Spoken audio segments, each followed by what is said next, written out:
Assalamualaikum warahmatullahi wabarakatuh. Alhamdulillah hamdan katsiran thayyiban mubarakan fi kama yuhibbu rabbuna wa yarda. Wassalatu wassalamu ala nabiyyina Muhammadin wa ala alihi wa sahbihi wa man sara ala nahjihi bi ihsanin ila yaumil wa ba'd. Bismillah, alhamdulillah. Kita meminta pertolongan kepada Allah Subhanahu wa taala dan keberkahannya pada kesempatan kali ini dengan menyebut namanya, dan kita pun bersyukur kepada Allah Subhanahu wa taala atas segala nikmat dan karunia yang Allah berikan dan Allah limpahkan kepada kita, khususnya kesempatan untuk belajar dan menuntut ilmu bersama salah satu buku terbaik di dunia, yaitu Riyadhus Shalihin, bersama salah satu ulama terbaik di dunia, Al-Imam Yahya bin Sharaf bin Murri bin Hasan bin Husain bin Muhammad, atau biasa dikenal dengan nama Al-Imam An-Nawawi rahimahullahu ta'ala. Semoga Allah merahmati beliau, dan semoga Allah Subhanahu wa ta'ala merahmati orang-orang yang beliau cintai, keluarga beliau, guru-guru beliau, dan seluruh umat Islam dimanapun berada. Hadirin yang Allah muliakan, sebagaimana yang disampaikan Al-Imam Asy-Syafi'i rahimahullah, man kana yuridu dunya fa'alaihi bil ilmi wa man kana yuridul akhirah fa'alaihi bil ilm, atau kama qala. Barang siapa yang menginginkan dunia, maka dia harus tahu ilmunya, dan barang siapa yang ingin mendapatkan akhirat, dia pun juga harus tahu ilmunya. Maka menuntut ilmu adalah pintu gerbang menuju keberhasilan di dunia dan di akhirat. Oleh karena itu, ketika Allah Subhanahu wa taala menginginkan kebaikan untuk umat terakhir, untuk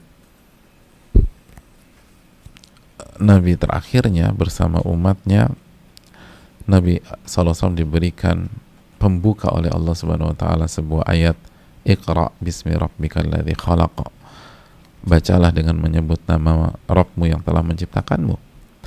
Disuruh baca, hadirin, disuruh belajar, karena belajar adalah kunci dari keberhasilan di dunia maupun di akhirat.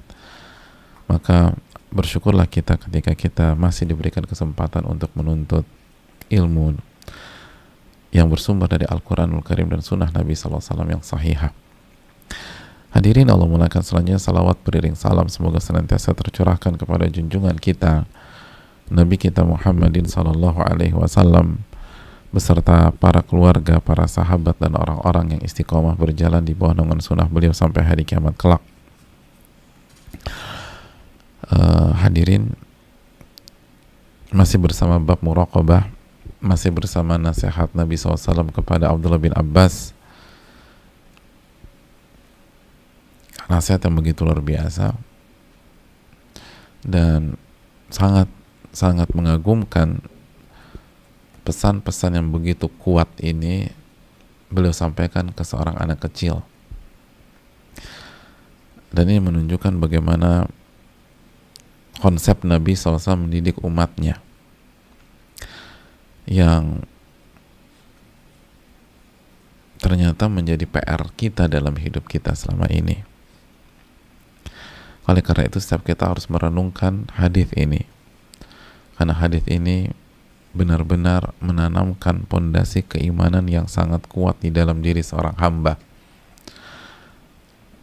Apa yang disampaikan Nabi betul-betul konsep yang sangat kuat dan mewah.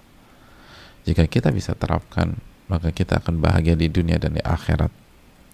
Beliau memulai dengan mengatakan, ya gulam, inni u'allimuka kalimat. Nah, aku akan ajarkan kamu beberapa kalimat, beberapa konsep. Ihfadhillaha yahfadhka. Jagalah hak Allah, niscaya Allah akan jaga kamu. Ihfadhillaha tajidhu tujahak. Jagalah hak Allah, niscaya kamu akan mendapatkannya di hadapanmu. Idza sa'alta fas'alillah. Jika kamu meminta, maka mintalah kepada Allah. Wa idza sta'anta fasta'in billah. Dan apabila kamu meminta pertolongan, minta pertolongan kepada Allah.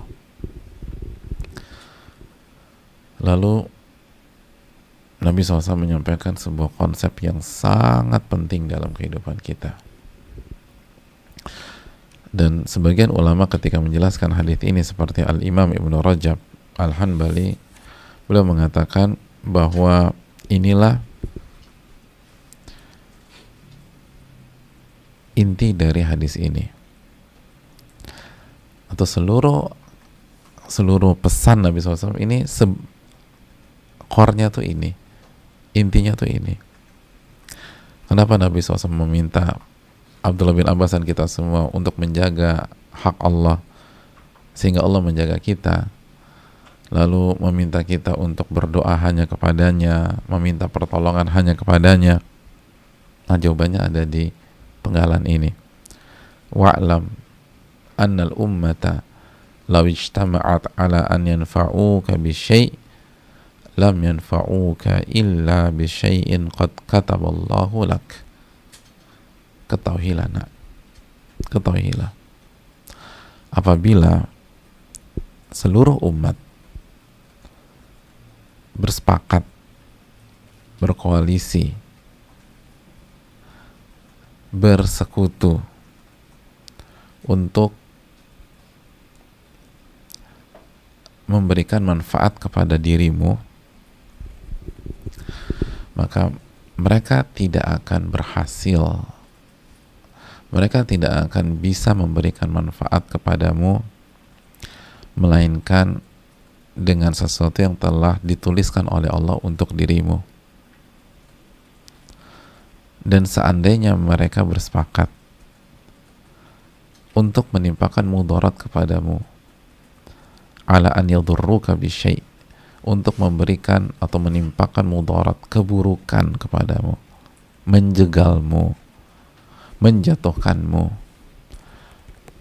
memfitnahmu, apa saja yang merupakan kemudaratan, menikahmu dari belakang, maka mereka tidak akan berhasil menimpakan kemudaratan kepada kamu kecuali dengan sesuatu yang telah dituliskan Allah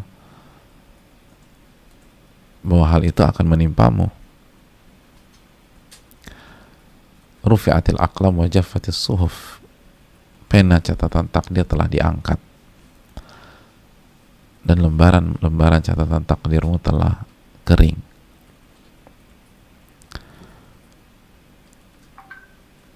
Hadis dari Imam Tirmidzi, dan beliau mendengar kata hadisnya hasan sahih.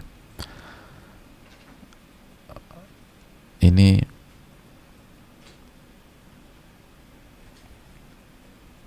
jawaban dari semua itu. Kenapa kita disuruh jaga hak Allah? Kenapa kita disuruh meminta kepada Allah? Kenapa kita disuruh meminta pertolongan kepada Allah? Ternyata karena hanya Allah lah yang bisa memberikan manfaat dan mudarat kepada kita, yang bisa memberi dan mencegah sesuatu dari kita. Maka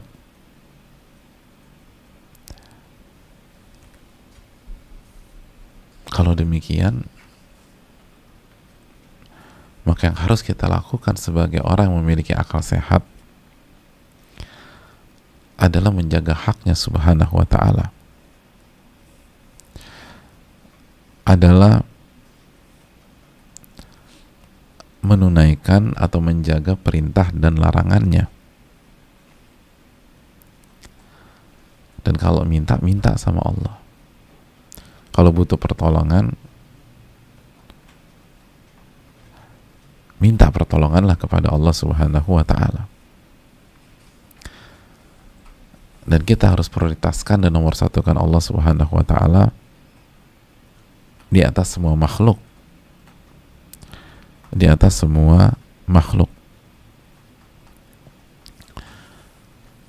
Karena yang bisa hanya Allah. mau seluruh makhluk bersepakat untuk mensupport kita, mendukung kita, nggak akan berhasil kecuali apa yang Allah takdirkan dan tetapkan untuk kita.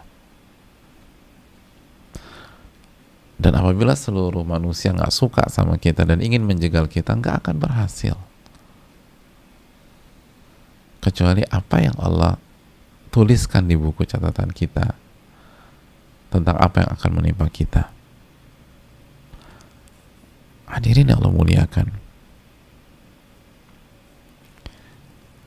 Jadi kalau bahasa simpel, Nabi itu SAW ingin mengatakan kepada Abdullah bin Abbas, nah kamu harus jaga hak Allah, kamu harus minta sama Allah, kamu harus minta pertolongan kepada Allah. Kenapa? Karena manusia itu gak akan bisa mendukungmu kecuali apa yang Allah takdirkan, dan manusia gak akan bisa menjegal keinginanmu kecuali apa yang Allah takdirkan dan tetapkan juga. Kalau demikian, maka beribadahlah kepada Allah dan mintalah pertolongan kepada Allah Subhanahu wa ta'ala. Itu yang harus dilakukan. Itu yang harus dilakukan. Karena semua yang terjadi itu, semua ketetapan dan takdir Rabbul Alamin kepada kita.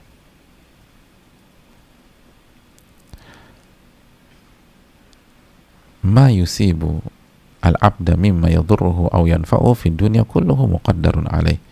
Kata Imam Ibnu Rajab, bahwa semua yang menimpa seorang hamba dari keburukan atau kebaikan, maka semuanya ditakdirkan oleh Allah Subhanahu wa taala. Wala yumkinu an yusibahu ma lam yaktubu lahu wa lam yuqad ma lam yuktab lahu wa lam yuqaddar alaih. Dan gak mungkin menimpa dia apa yang tidak ditakdirkan dan tidak dicatat di dalam buku catatan takdirnya. Walaupun seluruh manusia berupaya untuk merealisasikan hal itu untuk dia, gak akan bisa. Gak akan bisa. Kalau demikian, lalu kenapa kita palingkan wajah kita ke hadapan makhluk? Inilah firman Allah Subhanahu wa taala dalam surat At-Taubah 51 ketika Allah berfirman, "Qul lan yusibana illa ma kataballahu lana huwa maulana wa 'ala Allahi falyatawakkalul mu'minun." Katakanlah, sekali-kali tidak akan menimpa kami melainkan apa yang Allah tetapkan untuk kami. Dialah pelindung kami, dan hanya kepada Allah orang-orang beriman harus bertawakal. Lihat, katakanlah, lan yusibana illa ma kataballahu lana. Gak akan menimpa kita jemaah kecuali apa yang Allah tetapkan untuk kita. Kita disuruh katakan itu. Huwa maulana, dan dialah satu-satunya pelindung kita, pelindung kami, dan hanya kepada Allah lah orang-orang yang beriman bertawakal.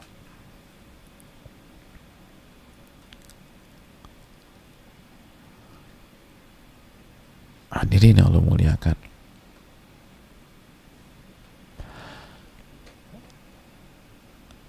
gak ada yang bisa menimpa kita kecuali apa yang Allah tetapkan. Dan inilah firman Allah juga dalam surat Fatir ayat 2 jemaah, ketika Allah berfirman, "Ma yaftahillahu lin-nasi min rahmatin fala mumsika laha." Dan apapun yang Allah buka untuk manusia dari rahmat-rahmatnya, fala mumsika laha, maka tidak ada yang bisa mencegahnya. Gak ada yang bisa. Tidak ada yang bisa mencegahnya. Jadi kalau Allah sudah buka rahmat untuk kita, sebuah kebaikan untuk kita, sebuah kemudahan buat kita, gak ada yang bisa menahan itu. Fala mumsika laha, tidak ada yang bisa menahannya. Wa ma yumsiku fala mursila lahu min ba'di. Dan apa saja yang Allah tahan, wa ma yumsik, apabila Allah sudah tahan sesuatu, fala mursila lah, tidak ada yang bisa memuluskan, tidak ada yang sanggup untuk merealisasikan Wahuwal azizul hakim. Dialah yang maha perkasa dan maha bijaksana. Dia maha perkasa, nggak ada mau lawan Allah, nggak bisa. Wahuwal aziz, kata Allah. Dialah yang maha perkasa. Dialah yang maha perkasa. Tapi di waktu yang sama, dialah yang maha bijaksana. Artinya semua pasti di atas asas kebijaksanaan Allah Subhanahu wa taala. Jadi ketika Allah membuka rahmatnya kepada salah satu di antara kita, walaupun kita anggap kayaknya dia nggak pantas deh. Kalau Allah udah buka rahmatnya kepada seseorang, walaupun kita rasa kayaknya dia nggak pantas dapat itu. Hadirin, kita berhadapan dengan Al-Hakim yang maha bijaksana. Ketika Allah buka sebuah rahmat kepada seorang hambanya, itu pasti lahir dari kebijaksanaan Allah Subhanahu wa ta'ala. Dan mungkin Anda nggak tahu, Anda nggak ngerti apa yang telah dia lakukan. Enggak, saya tuh teman sekamarnya. Emangnya Anda bisa belah dadanya? Anda tahu amalan hatinya. Al-Hakim. Makanya mau dihalang-halangi kayak apa, nggak bisa. Fala mumsikalaha. Nggak ada yang bisa halang-halangi. Kalau Allah sudah buka itu, nggak ada yang bisa. Mau semua orang nggak suka, mau jegal, mau jangan kejadian. Kenapa? Karena Al-Aziznya Allah Subhanahu wa ta'ala. Allah yang maha perkasa, bukan Anda, bukan kita. Wa may yumsik fala mursilalah. Kalau Allah udah tahan, Allah cut, gak ada yang bisa memuluskan, gak ada yang bisa merealisasikan, gak ada yang bisa. Mau di support kayak apa, gagal. Dan ketika gagal, ingatlah bahwa yang mentakdirkan ini adalah Al-Hakim yang maha bijaksana. Beda dengan kita yang zalim sebagai manusia, zaluman jahula. Masih ingat manusia itu siapa? Ayat yang suka kita bahas, surat Al-Ahzab ayat 72, zaluman jahula, yang zalimnya banyak banget dan bodohnya minta ampun. Dan lucunya, makhluk yang bodoh dan zalim itu seringkali ngomentarin apa yang Allah takdirkan. Al-Azizul Hakim itu kayak, bukan kayak, mohon maaf, gini aja, di dunia ini aja mahasiswa matematik yang nilainya selalu nggak pernah bisa move on dari 3 atau 4, kalau ngomentarin profesor matematik kira-kira pantas apa enggak, kayaknya nggak tepat nih, wah nilai andanya nggak bisa move on dari 3, nah, ngomentarin profesor matematik itu aja nggak pantas. Hadirin, Allah Al-Azizul Hakim, Allah yang maha perkasa dan maha bijaksana. Nabi katakan kepada Abdullah bin Abbas, jamaah, dari kecil dibangun konsep ini sama Nabi SAW. Nah, ini anak kecil, nah, ingat ya, ini seluruh manusia bersepakat mensupport kamu, gak akan bisa kecuali apa yang Allah tetapkan dan tuliskan untukmu.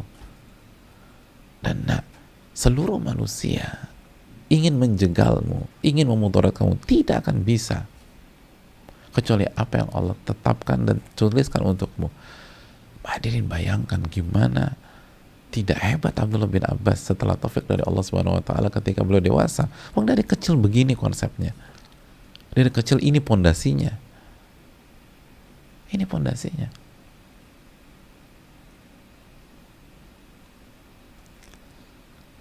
Ini pondasinya.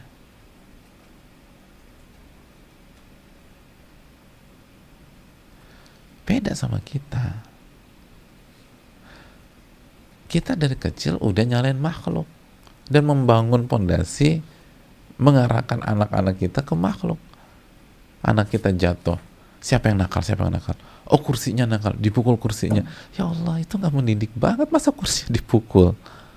Ketika anak-anak jungkir balik dari kursi, ini nakal ya, mama pukul, udah nggak usah nangis. Subhanallah, ya gimana anaknya mau jadi orang kuat? Ada dulu nyalain kodok lagi, ini kodok nih pasti, subhanallah, kodok disalahin, apa hubungannya?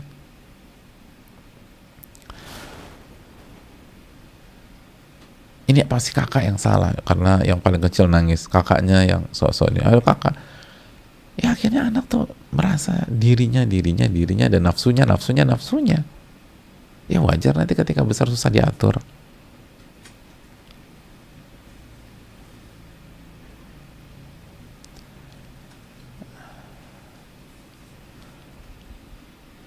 Pokoknya kalau kamu ada apa-apa di sekolah, telepon ayah ya, telepon papa ya, ya wajar. Ketika nanti besarnya ketergantungan sama papanya.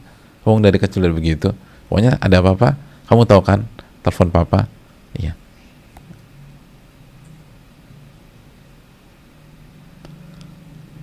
Nabi SAW nggak demikian.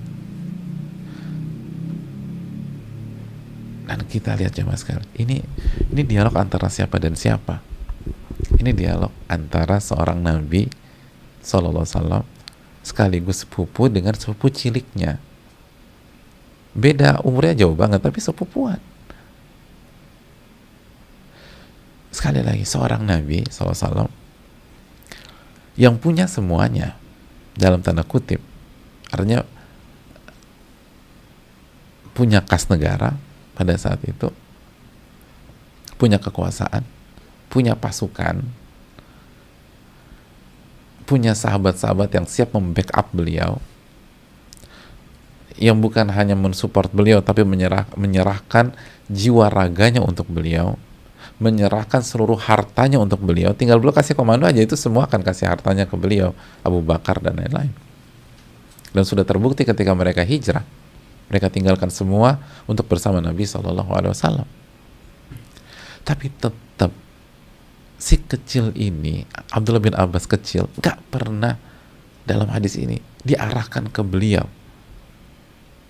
Padahal sangat wajar kalau Nabi bilang, nah, ingat loh, saya ini sepupumu, kalau ada apa-apa bilang saya.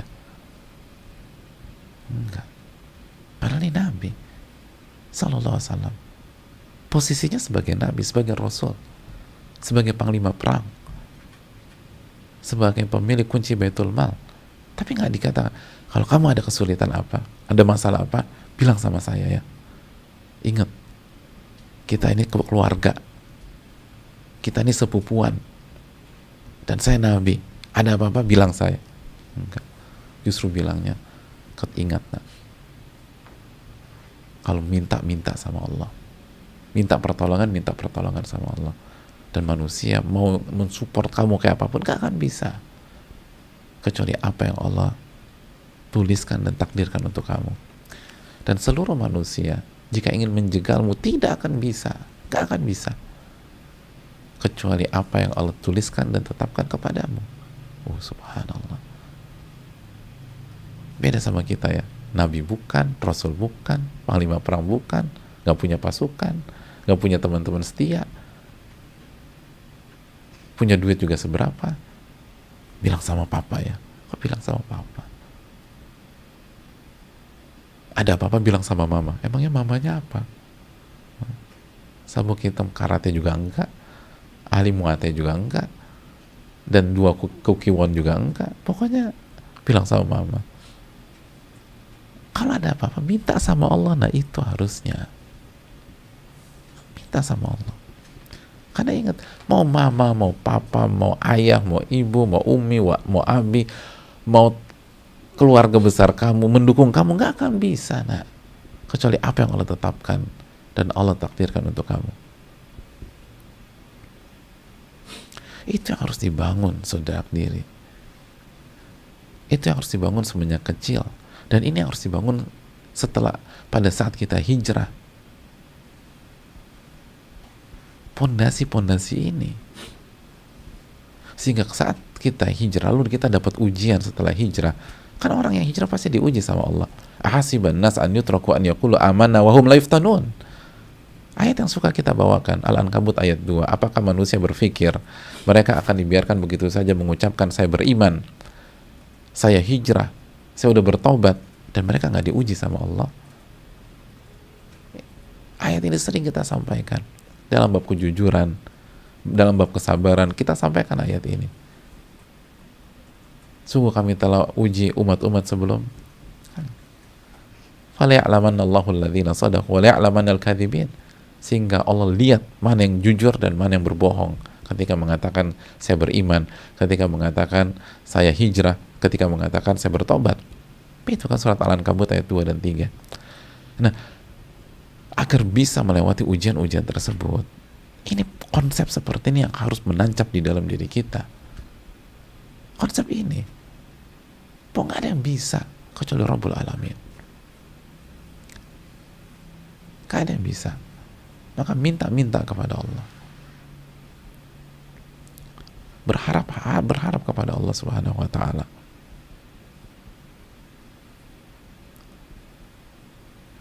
Dan ingat, yang menetapkan itu bukan manusia yang zalim dan bodoh.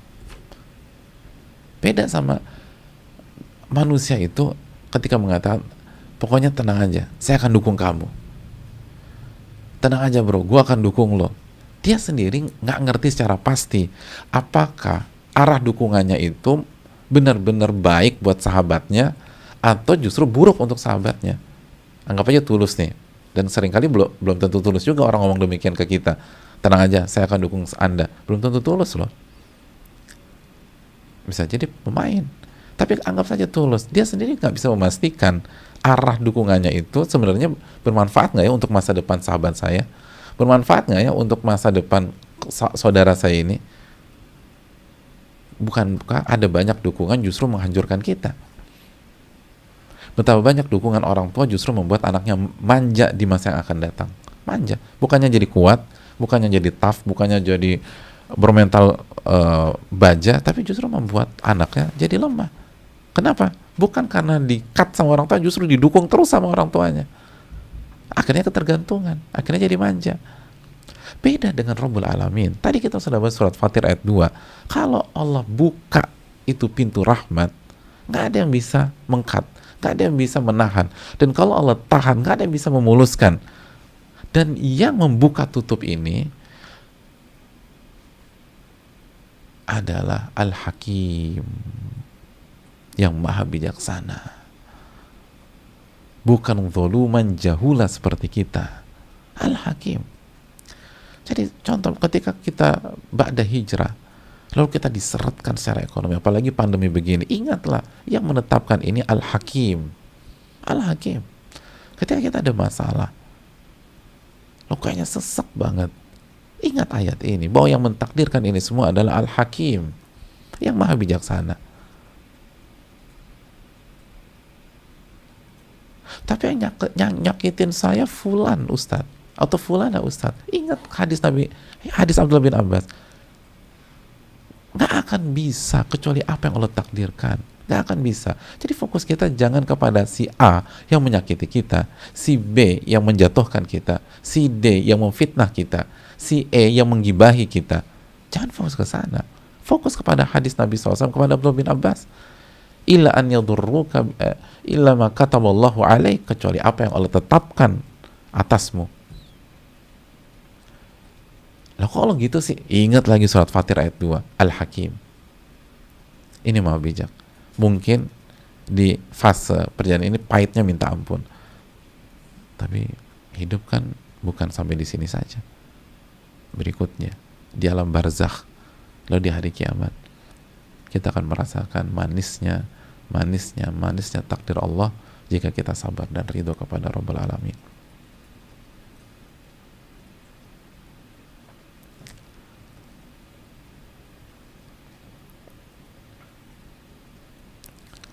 Adapun ketika fokus kita kepada manusia si A, si B, lalu dijegal oleh mereka, yang ada seumur hidup itu makan hati terus, sakit hati terus, dendaman terus.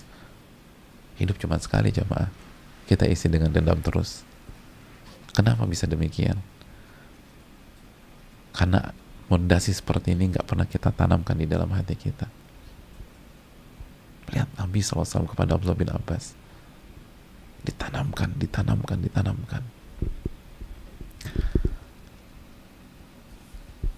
Ini fondasi yang sangat amat kuat,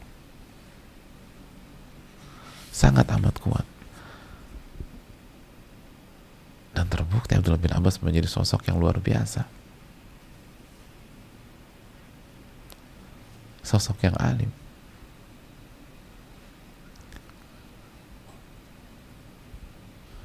Sosok yang sangat bertawakal kepada Allah, bertawakal kepada Rabbul Alamin. Kenapa? Karena begini konsepnya.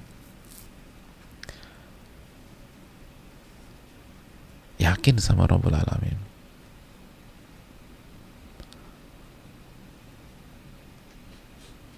Dan itu kan yang kita baca setiap sholat wajib.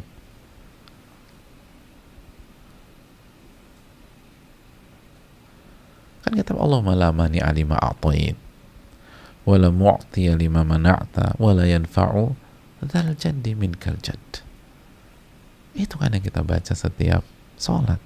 Cuman yang jadi masalah, banyak dari kita nggak ngerti apa yang dibaca. Hafal sih dari kecil, aku hafal sih Ustadz, tapi apa artinya ya? Ini pentingnya memahami arti. Allahumma la mani'a lima a'tait. Ya Allah, tidak ada yang bisa mencegah, menghalang-halangi kalau engkau sudah berikan.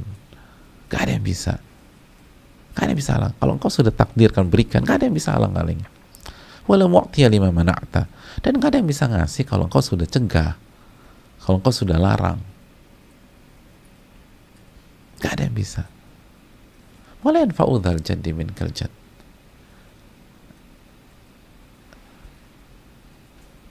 Dan gak ada manfaatnya orang yang punya kedudukan segala macam jika berbeda dengan takdir Allah Subhanahu wa taala. Gak ada yang bisa. Lihat kisah Nabi Yusuf misalnya, disingkirkan sama seluruh kakak-kakaknya kecuali Benyamin. Disingkirkan oleh kakak-kakaknya. Jadi budak. Lalu di tempatnya Al-Aziz dan istrinya, lalu mau diperkosa, habis itu difitnah, lalu dipenjara. Ya kalau lo takdirkan jadi orang besar, jadi orang besar aja. Akhirnya dipertemukan lagi sama ayahnya dan keluarganya secara terhormat. Nabi SAW mau dihina, mau dicaci, mau dimaki, mau dibunuh, kalau Allah nggak takdirkan nggak akan bisa. Tidak akan bisa. Walaupun satu kota pengen bunuh Nabi SAW misalnya.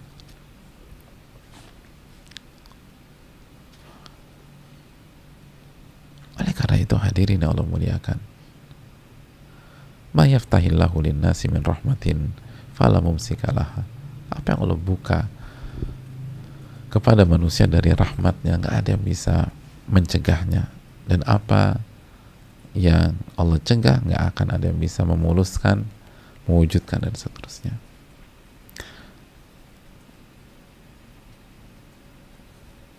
Itu hal yang perlu kita camkan. Maka kata para ulama seperti Al-Imam Ibnu Rajab, ketika keyakinan ini sudah benar-benar masuk dan merasuk ke dalam jiwa seorang hamba, maka yang terjadi adalah inqita'ul abdi 'ani ta'alluqi bil khalq. Yang terjadi adalah keputusasaan hati seorang hamba untuk bergantung kepada makhluk. Ini yang penting banget ya mas kan dalam hidup. Ketika hati itu terputus untuk bergantung dengan makhluk, minta-minta sama mereka, ngemis dengan mereka, berharap dapat sesuatu dari manusia, dan takut kalau diinikan oleh manusia, sehingga yang terjadi adalah ifradullah bitta'ah wal ibadah. Yang ada adalah pengesaan Allah Subhanahu wa taala dalam beribadah dan meminta pertolongan hanya kepada Allah Subhanahu wa taala.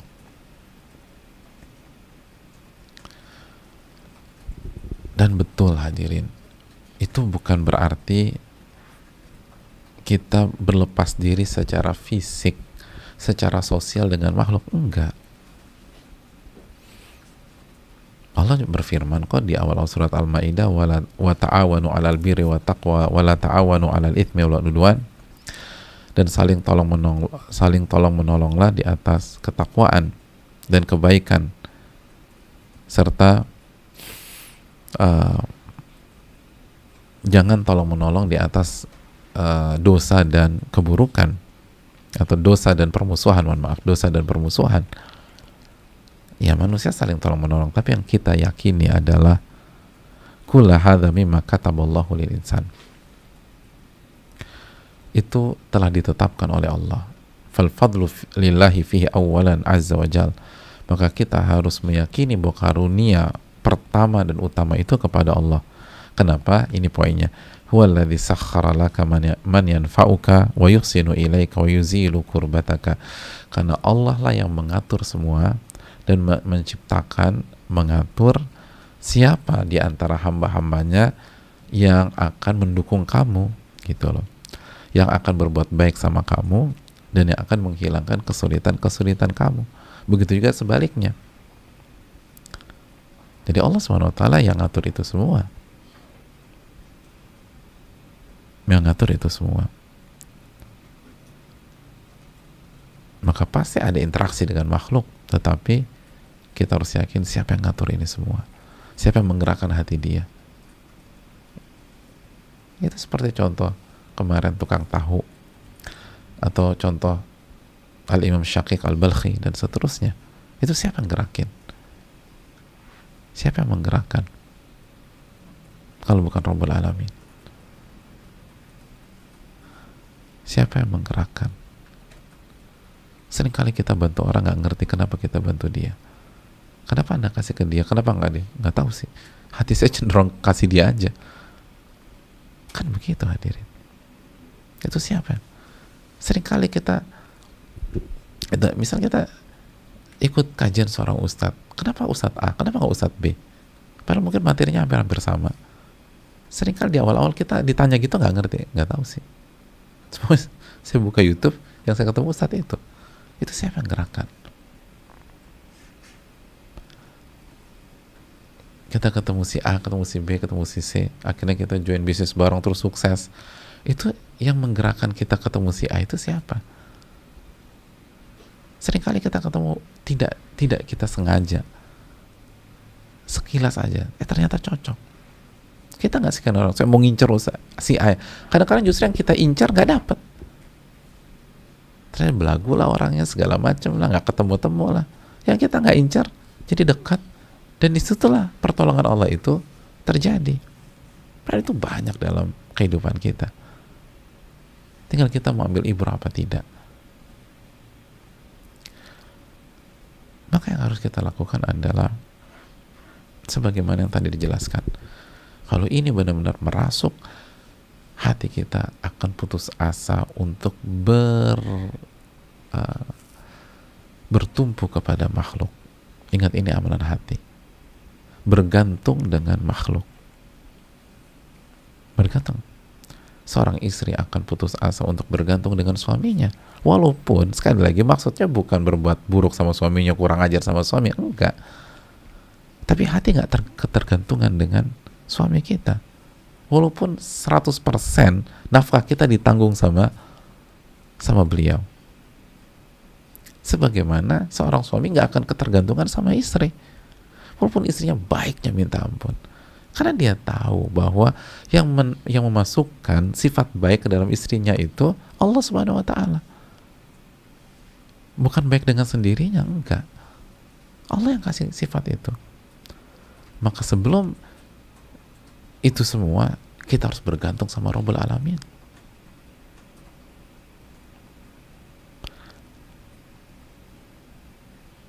Kita harus bergantung sama Rabbul Alamin. Gak akan bisa kecuali Allah Subhanahu wa Ta'ala. Gak akan bisa. Ini bukan semata-mata, seringkali bukan semata-mata hukum aksi reaksi. Aksi reaksi itu ada, sebagaimana dijelaskan Ibnu Qayyim dalam misalnya dakwah. Tapi seringkali dalam hidup ini bukan hanya teori itu yang ada. Betapa banyak jamaah sekalian. Betapa banyak orang tua tetap mencintai anaknya walaupun anaknya kurang ajar sama dia. Anaknya durhaka, tetap aja sayang. Kenapa? Nggak tahu sayang. Itu sifat sayang itu siapa yang masukkan? Kan itu sudah keluar dari kaidah kita akan simpatik atau kita akan respect, kita akan sayang kepada orang yang berbuat baik sama kita. Ini anaknya nggak ada berbuat baiknya sama dia, jahat. Oh tapi kan Ustadz ada apa, anaknya nggak bisa dipungkiri hubungan darah kan di rahim. Oke, saya tahu ada kasus ini anak angkat, dalam arti diasuh, semua dicurahkan, tapi anaknya nggak baik. Setiap dikasih kebaikan sama orang tua angkatnya ini dibalas dengan air tuba, tetap aja orang tua angkatnya sayang yang minta ampun sama ini anak. Itu mana hukum aksi reaksi dalam hal ini secara langsung ya, kalau bukan Allah yang kasih hati seperti itu? Ada banyak wanita itu suaminya udah gak karu-karuan, selingkuh sana selingkuh sini selingkuh situ, dan dia tahu tetap aja sayang sama suaminya, minta pisah, nggak mau pisah. Itu siapa? Dan mana aksi reaksi dalam hal itu kalau bukan Allah yang memasukkan?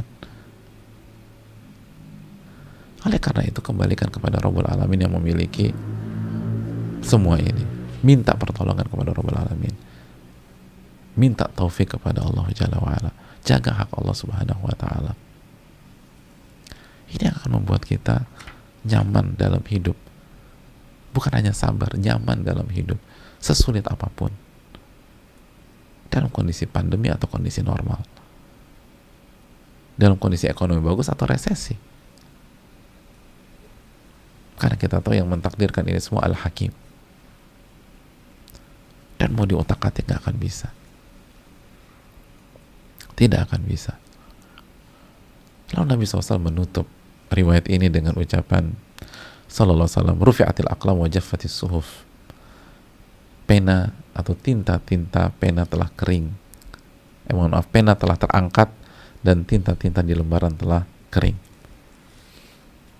Apa maksudnya? Kinaya an nufudil maqadir wa kitabatiha jami'iha fi kitabin jami'in min amadin ba'id. Ini adalah sebuah ungkapan.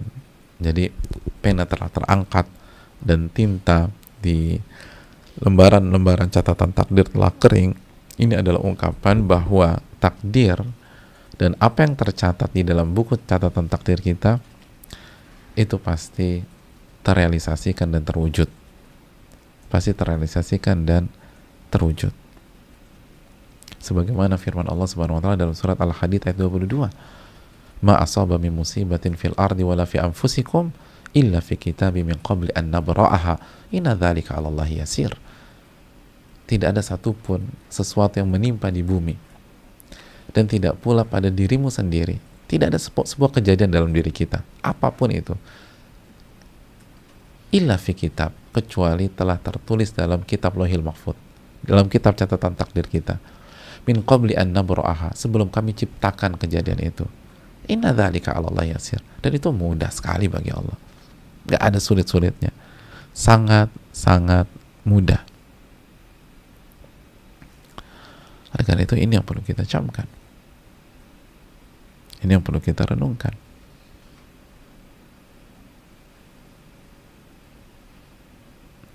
Makanya Abdullah bin Abbas mengatakan, inna awwala syai'in khalaqahu Allahul qalam, yang pertama kali Allah ciptakan itu pena. Faqala lahu uktub, maka Allah perintahkan pena itu catat. Qala wa ma aktub, pena bertanya, aku harus catat apa ya Allah? Lalu Allah katakan al-qadar, takdir, semua yang terjadi di alam semesta ini. Fajaru bima huwa kain ila an taquma sa'ah, dan maka pena pun mencatat seluruh yang terjadi sampai hari kiamat. Itu bisa dicek dalam tafsir At-Tabari ketika mentafsirkan surat Al-Qalam ayat 1, nun wal qalami wa ma yasturun. Semua sudah dicatat jamaah sekalian. Dan inilah sabda Nabi SAW dalam hadis Muslim, inna allaha kataba maqadir al-khalaiqi qabla an yakhluqa as-samawati wal ard bi 50 alf sanah. Sesungguhnya Allah telah mencatat takdir seluruh makhluk-makhluknya sebelum Allah menciptakan langit dan bumi, atau sebelum 50.000 tahun penciptaan langit dan bumi. Jadi Allah sudah catat semuanya, sudah komplit 50.000 tahun sebelum penciptaan langit dan bumi. 50.000 tahun. Oleh karena itu, hadirin Allah muliakan, kembalikan semua kepada Rabbul Alamin. Semoga Allah SWT memberikan taufik kepada kita, dan jangan sampai kita bergantung kepada manusia atau makhluk, apalagi di zaman kondisi yang sangat penuh ujian seperti ini. Godaannya banyak, tapi ingatlah apa yang dikatakan Nabi SAW kepada Abdullah bin Abbas, apa yang menimpa kalian apabila seluruh umat mendukung engkau, nggak akan bisa kecuali apa yang Allah takdirkan, dan apabila seluruh umat ingin menjegal, nggak akan bisa kecuali apa yang Allah tetapkan untuk kamu. Maka langsung direct ke Allah Subhanahu wa Ta'ala, minta dan minta, berdoa dan berdoa. Itu yang perlu kita camkan bersama. La yaruddul qada illa du'a, sebagaimana sabda Nabi SAW, tidak ada yang menolak takdir kecuali doa.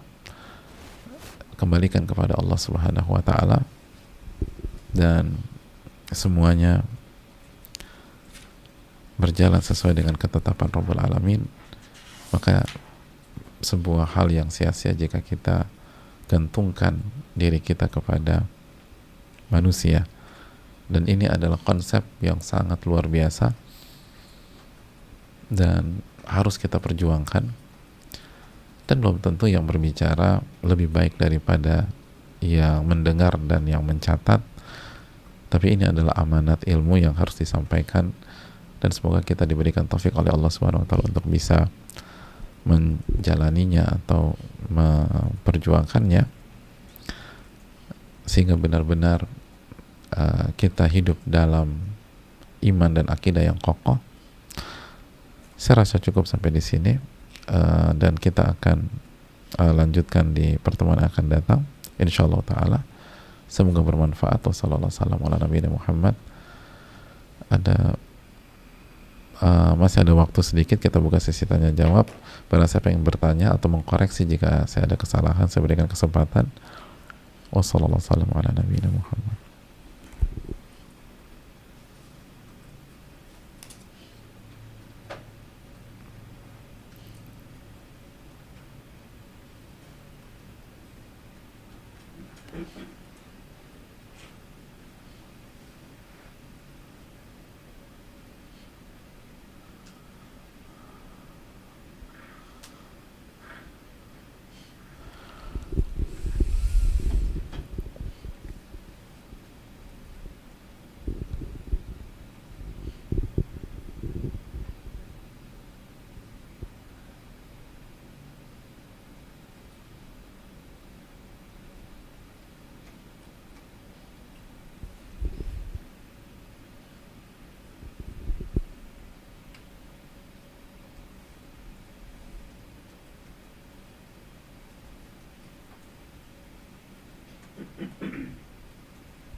Assalamualaikum warahmatullahi wabarakatuh, Ustadz. Waalaikumsalam warahmatullahi wabarakatuh.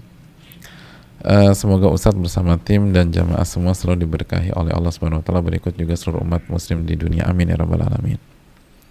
Begitu juga yang bertanya. Ustadz ingin bertanya, jika kita tidak minta sama Allah itu disebut sombong? Ya, disebut sombong kan dalam surat Ghafir ayat 60, innal ladzina istakbiruna an ibadati sayadkhuluna jahannama dakhirin, sesungguhnya orang-orang yang sombong sehingga dia nggak ibadah, dia nggak berdoa kepada aku, maka aku akan masukkan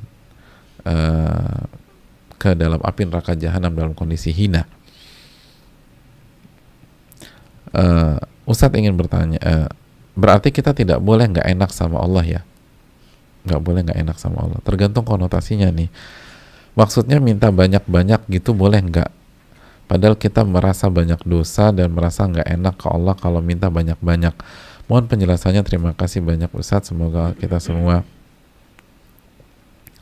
selalu diberikan kesehatan dan keselamatan oleh Allah. Amin ya rabbal alamin. Iya, nggak boleh, nggak enak dari angle seperti itu. Nabi SAW yang mengatakan, wa idza sa'alta fas'alillah, jika engkau mau minta, minta kepada Allah. Wa idza sta'anta fasta'in billah, kalau ingin minta pertolongan, minta pertolongan kepada Allah. Jadi minta sebanyak-banyaknya. Minta sebanyak-banyaknya. Dan Allah punya jauh lebih banyak cara mengijabah doa kita.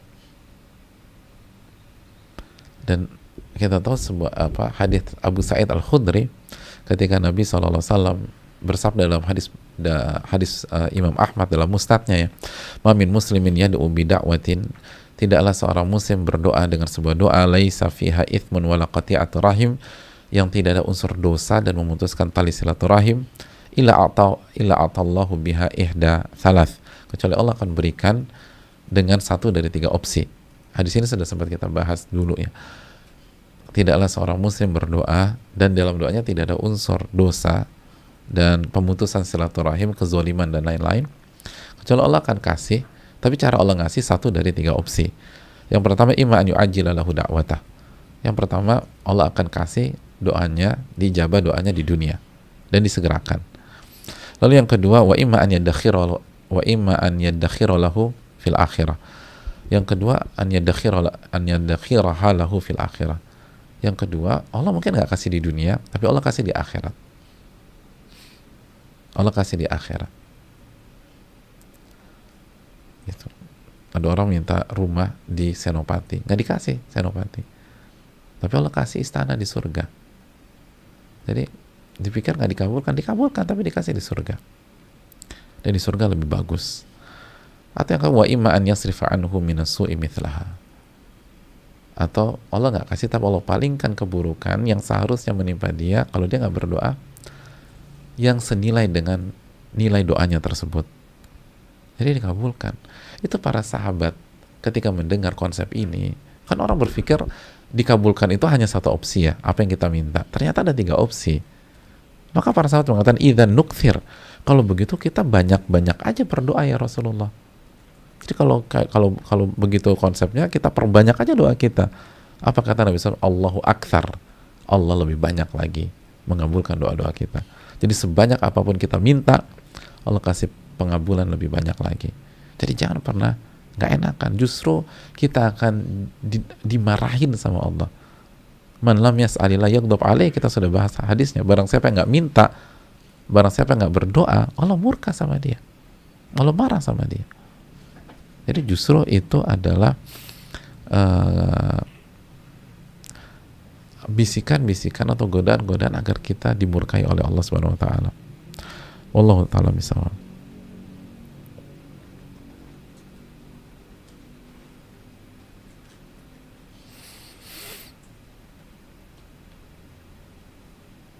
Assalamualaikum warahmatullahi wabarakatuh. Waalaikumsalam warahmatullahi wabarakatuh. Semoga kita semua diberi hidayah dan keistiqomahan oleh Allah untuk menuntut ilmu.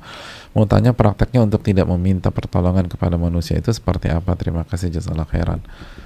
Ya, tidak meminta pertolongan kepada manusia itu secara umum, minta pertolongan yang tidak ada timbal balik gitu loh.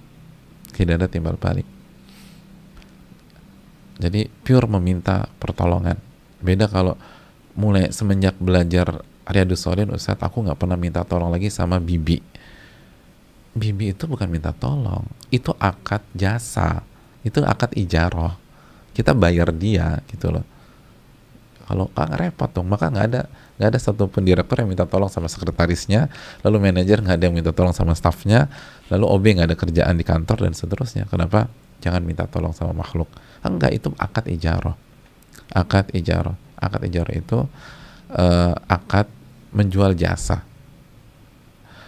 Yang menjual jasa terhormat, yang meminta itu bukan minta pertolongan, kita bayar jasa tersebut. Jadi tidak pertolongan pure. Yang dibahas ini pertolongan pure, yang sehingga membuat seseorang itu merasa punya hutang budi dan lain sebagainya dan seterusnya.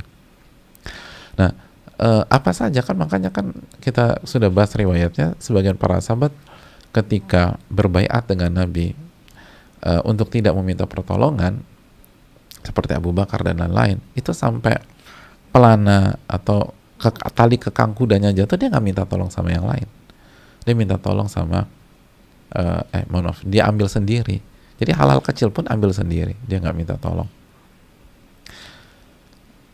Jadi itu poinnya. Kecuali kalau ada hajat atau darurat. Ada hajat. Hajat itu kebutuhan. Baik kebutuhan kita atau memang dibutuhkan, atau misalnya kebutuhan dalam segi mengedukasi, mendidik. Orang tua minta tolong kepada anaknya untuk mengajarkan dia berbakti. Guru minta tolong sama muridnya dalam arti untuk mendidik murid punya adab dan seterusnya. Dan bagaimana berbakti. Terus juga dijelaskan Syuthaimin minta tolong jika kita rasa orang yang kita mintakan itu senang. Jadi tujuannya bukan minta tolong karena kita bisa ngerjain itu sendiri, nggak pakai dia pun kita bisa dan nggak ada masalah. Tapi kita ingin membuat orang itu gembira dan senang, karena banyak orang baik itu senang banget ketika diminta tolong dan rebutan, tolong saya aja yang diminta ya, saya aja yang ngerjain gitu loh. Nah, kita disunahkan untuk memberikan kegembiraan ke dalam hati manusia. Jadi kalau ada hajat, kita memang butuh atau darurat gitu, memang butuh minta pertolongan segala macam, maka jelas wa ta'awanu 'alal birri wat taqwa. Allah berfirman di awal surat Al-Maidah, saling tolong menolonglah di atas kebaikan dan ketakwaan, nggak ada masalah. Jadi hindari minta tolong yang nggak perlu gitu loh, yang nggak penting. Dikit-dikit minta tolong, dikit-dikit minta tolong, dikit-dikit minta tolong, nah itu nggak boleh, itu dijauhkan. Tapi kalau ada hajat, kalau ada darurat, maka dibuka pintu itu. Sebagaimana tadi profil para sahabat sampai ngambil hal-hal kecil, mereka nggak minta tolong kepada saudaranya, mereka berusaha selesaikan sendiri, kecuali ada unsur hajat atau edukasi, ada dan seterusnya. Hajat, darurat, dan hajat cukup ini ya, ada beberapa varian. Selebihnya usahakan kita selesaikan sendiri dan jangan minta pertolongan kepada orang. Adapun kalau kita nggak minta tolong tapi orang itu berinisiatif bantu, nggak ada masalah, terima aja. Tapi jangan kebiasaan, nanti akhirnya hati kita terpaut dengan manusia atau dan lain-lain. Wallahu ta'ala alam.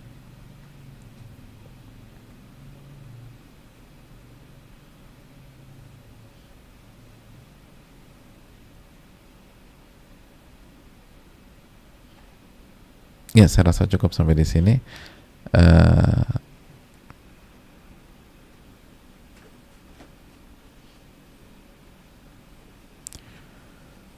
Satu lagi deh. Assalamualaikum warahmatullahi wabarakatuh. Waalaikumsalam warahmatullahi wabarakatuh. Semoga Pak Ustaz selalu dalam rahmat dan penjagaan Allah. Amin ya rabbal alamin. Di balik dan begitu juga dengan penanya dan kita semua. Ketika kita menyadari di balik kesempitan yang di dalamnya di dalamnya ada kesabaran, pasti Allah selalu beri kemudahan setelahnya. Dan ketika saat butuh sekali hajat, terus teringat di saat Allah beri kemudahan, terus teringat di saat Allah memberikan kemudahan. Kemarin saya mungkin tidak bisa menjaga dan mungkin saya sekarang malu meminta ke Allah. Apakah dibolehkan perasaan malu tersebut disertai minta ampun dan meminta setelahnya? Apakah yang saya lakukan Allah ridho Pak Ustadz? Jazakallah khair. Semoga ada sesi tanya jawab. Gih Pak Ustadz. Ya, ini ada sesi hamba Allah di Salatiga. Oh ya, ahlan wa sahlan. Hadirin Allah muliakan, semua kita pendosa. Kullu bani Adam khata'. Setiap anak Adam pasti melakukan banyak sekali kesalahan. Dan yang terbaik dari mereka adalah yang bertaubat kepada Allah. Wa khairul khata'ina tawwabun, yang paling terbaik di antara mereka bertobat kepada Allah Subhanahu wa taala. Jadi jangan jangan samakan Allah dengan manusia dari segini. Laisa kamitslihi syai' wa huwas samiul basir. Allah tuh nggak sama dengan apapun, dan Allah maha melihat dan maha maha mendengar lagi maha melihat. Dan sudah kita jelaskan ketika kita membahas tentang meminta dan meminta pertolongan kepada Allah. Bedanya Allah dengan manusia. Manusia itu nggak suka kalau diminta-mintain. Dan semakin kita minta sama manusia, kita semakin malu dan semakin nggak nyaman. Tapi sama Allah beda. Allah justru marah kalau kita nggak minta. Allah justru marah kalau kita nggak minta. Man lam yas'ali la yaghdab alaih, kata Nabi SAW. Barang siapa yang nggak minta, yang nggak berdoa, maka Allah akan murka. Dan kalau kita nggak minta, kita divonis sombong. Dalam surat Al-Ghafir 60 di atas. Innal ladzina yastakbiruna an ibadati sayadkhuluna jahannama dakhirin. Sesungguhnya orang-orang yang sombong sehingga dia nggak beribadah dan nggak meminta, nggak berdoa kepada Allah, Allah akan masukkan ke dalam nerakanya dalam kondisi hina. Kita juga ingat dalam surat Al-Baqarah ayat 186. Wa idza sa'alaka ibadi anni fa inni qarib ujibu da'watad da'i idza da'an. Dan apabila hambaku bertanya, katakan aku dekat, aku kabulkan doa orang-orang yang berdoa kepadaku. Jadi rasa malu rasa malu karena banyak dosa itu bagus. Tapi bagaimana pelampiasannya, bagaimana mengekspresikannya dan bagaimana mengungkapkannya. Kalau melampiaskan dengan jadi nggak mau berdoa itu keliru. Justru kita harus banyak doa kepada Allah. Doa minta ampun, doa agar aib kita ditutup, doa agar dosa itu tidak memberikan side effect atau misalnya efek domino dalam kehidupan kita. Harus lebih banyak doa lagi. Dan itu yang diinginkan oleh Allah Subhanahu Wa Taala. Dan kita ingat hadis Nabi SAW yang sebelumnya, wa'at bi'is sayyi'atal hasanata tamhuha. Dan ikutilah perbuatan buruk dengan perbuatan baik, niscaya perbuatan baik itu akan menghapus perbuatan buruk. Jadi ketika kita melakukan dosa, lanjutkan dengan perbuatan baik, dan di antara perbuatan baik terbaik adalah doa. Justru harusnya semakin semangat berdoa, bukan semakin malu. Ini yang bisa disampaikan. Jazakallahu khairan. Semoga kita mendapatkan ilmu yang bermanfaat dan dilindungi dari ilmu yang tidak bermanfaat. Rabbana taqabbal minna. Semoga Allah menerima amal ibadah kita semua. Subhanakallahumma bihamdika asyhadu an la ilaha illa anta astaghfiruka wa atubu ilaik. Assalamualaikum warahmatullahi wabarakatuh.